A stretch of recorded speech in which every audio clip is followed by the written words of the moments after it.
बहुत समय पहले की बात है। एक समृद्ध नगर के बाहर पीपल का एक विशाल और प्राचीन वृक्ष था। उसकी जड़ें इतनी गहरी थीं मानो पृथ्वी के रहस्यों से जुड़ी हों, और उसकी शाखाएं आकाश की ओर फैलकर आने जाने वाले पथिकों को छाया देती थीं। उसी वृक्ष की सबसे ऊंची डाल पर एक हरा तोता रहता था। वह कोई साधारण तोता नहीं था। उसकी आंखों में शांति थी, स्वर में मिठास थी और हृदय में करुणा। हर सुबह सूर्य निकलने से पहले वह तोता अपनी आंखें बंद करता और एक ही वाक्य दोहराता, सब जीव सुखी हों, किसी को दुख न मिले। वह यह वाक्य किसी को सुनाने के लिए नहीं, बल्कि स्वयं को याद दिलाने के लिए बोलता था। नगर के लोग उसे जानते थे।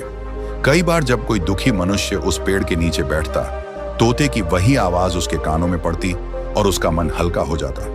किसी ने इसे संयोग कहा, किसी ने कल्पना, लेकिन धीरे धीरे नगर में यह बात फैलने लगी कि उस पेड़ पर रहने वाला तोता शुभ है।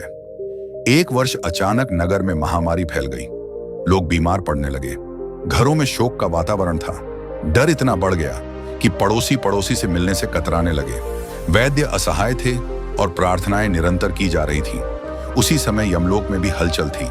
यमराज ने देखा कि नगर से आने वाली आत्माओं की संख्या अचानक बढ़ गई है। चित्रगुप्त लेखा जोखा कर रहे थे, पर यमराज का ध्यान किसी और बात पर था। उन्हें बार बार एक ही नगर का नाम दिखाई दे रहा था। नियम के अनुसार वे स्वयं उस स्थान का निरीक्षण करने निकल पड़े। रात्रि के तीसरे पहर जब नगर सोया हुआ था, यमराज अदृश्य रूप में धरती पर उतरे।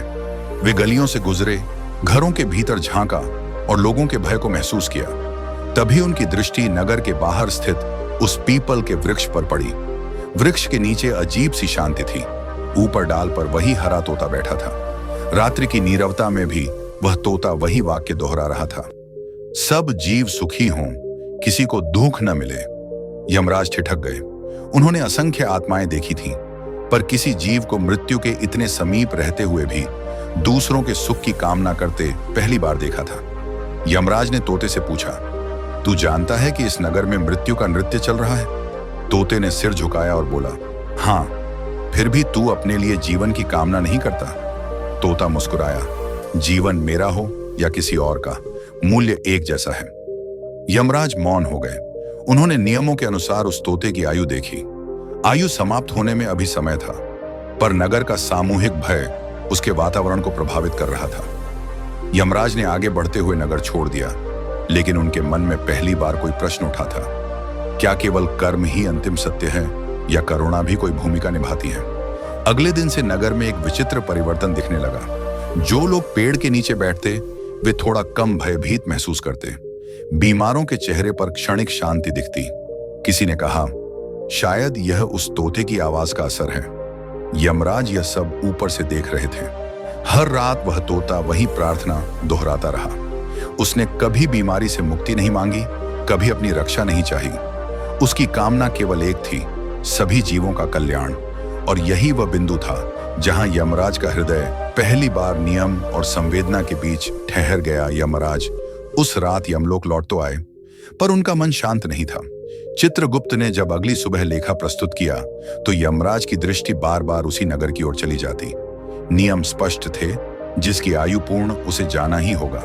पर उस पीपल वृक्ष पर बैठा तोता, जो हर श्वास में दूसरों का मंगल चाहता था, उनके भीतर किसी अनदेखे सूत्र को छू चुका था।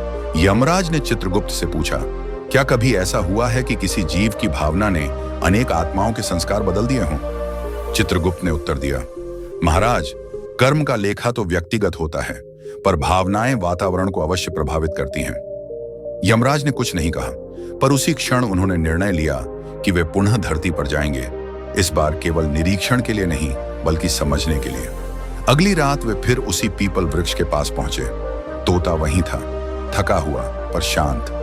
उसकी आवाज अब थोड़ी धीमी हो गई थी, पर शब्द वही थे, सब जीव सुखी हों, किसी को दुख न मिले। यमराज ने देखा कि नगर में मृत्यु की गति अब भी थी, पर उसका भय पहले जितना तीव्र नहीं रहा। लोग एक दूसरे की सहायता कर रहे थे। कोई बीमार पड़ता तो पड़ोसी भय छोड़कर उसकी सेवा में लग जाता।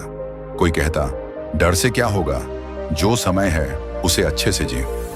यमराज को यह समझने में देर नहीं लगी कि यह परिवर्तन किसी चमत्कार का परिणाम नहीं, बल्कि उस निरंतर करुण भाव का प्रभाव था जो उस तोते से वातावरण में फैल रहा था। यमराज ने तोते से कहा, तू जानता है मैं कौन हूं?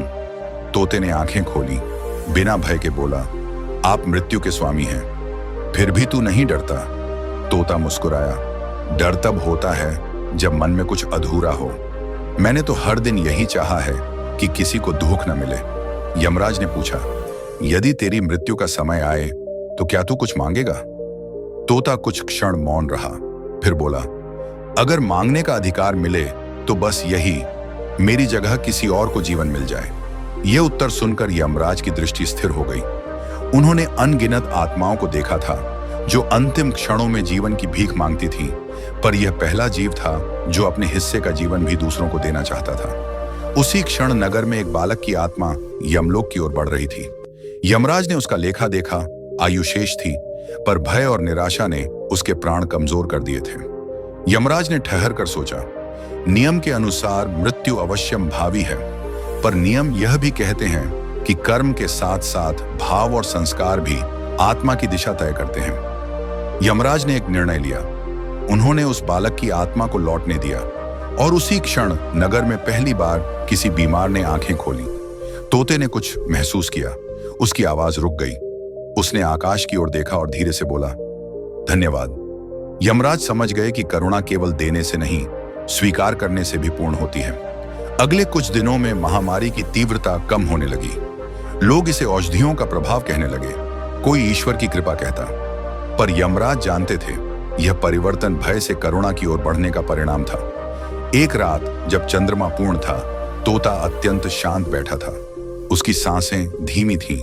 यमराज पास आए और बोले, तेरी आयु अब पूर्ण हो रही है। तोते ने बिना किसी भय के सिर झुकाया। क्या तुझे दुख है? यमराज ने पूछा।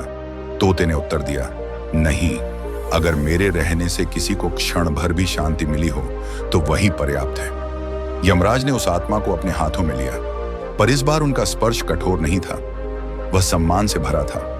यमलोक में उस दिन एक नई प्रविष्टि हुई। चित्रगुप्त ने लिखा, इस आत्मा का मूल्य उसके कर्म से नहीं, उसकी भावना से आंका गया।